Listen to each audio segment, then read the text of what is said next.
Tommy is 18 and can no longer see, but he wasn't born blind. When I was 5, I had an operation for a brain tumor. After the operation, from one day to the next, I went blind. Because the change was so abrupt, I had mental problems, paranoia, hallucinations. It was absolutely terrible. Kamen dann nachher auch solche Sachen wie Paranoia und dass das halt auch ziemlich schlimm war, so dass ich halt auch schon mal in der Kinder- und Jugendpsychiatrie war. In his struggle to adjust, Tommy discovered something miraculous. He could rediscover the world by clicking his tongue. Ja, vor mir ist ein Kreis. Yes, there's a circle in front of me, about a meter away.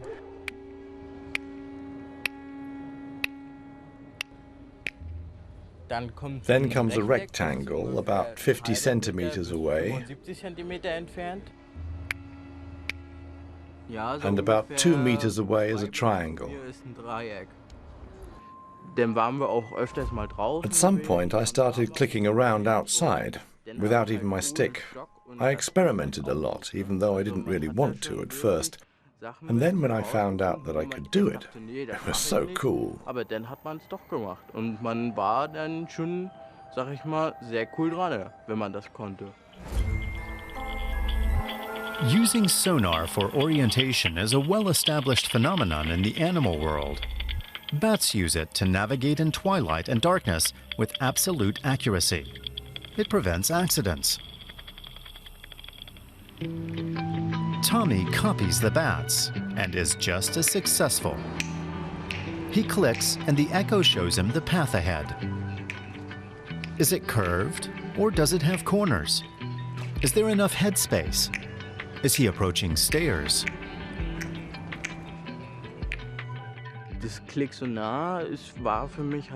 For me, click sonar changed everything. I could suddenly do so much more by myself. I became more independent, above all outside. Now I can go out with my dog. I hear where walls are. I can avoid getting too close to them so my clothes don't get damaged anymore. Weil das ist ja dann halt auch wieder nicht gut für die Klamotten, wenn die dann halt wieder kaputt gehen. Every sound creates an echo that is reflected by every object. The quicker the echo comes back, the nearer the object is.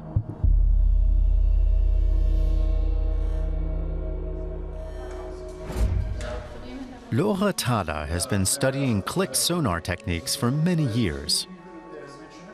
She collects reports of the experiences that the blind people who use it have. They show that echoes don't only provide information on distances, but also data about the immediate environment. Like whether the blind person is facing a field with lots of grass, or a concrete wall, or whether an obstacle is made of plastic or wood.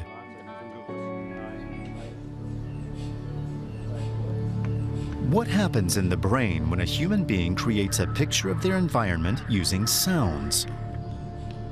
Tada uses magnetic resonance imaging to record which parts of the brain are activated.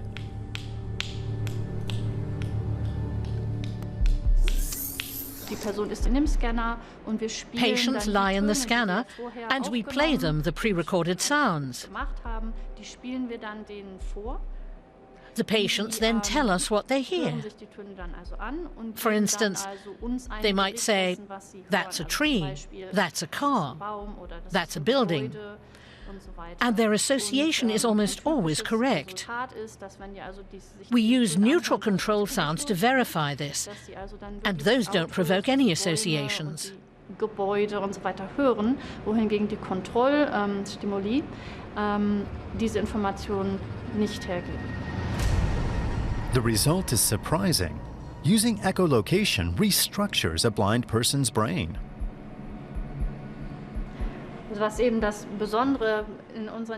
What's special about these results is that blind people who use click sonar techniques indicate extremely strong activity in that part of the brain where sighted people process visual stimuli. So sounds are processed in the visual center and do indeed create pictures in the head, even though the patient is unable to see.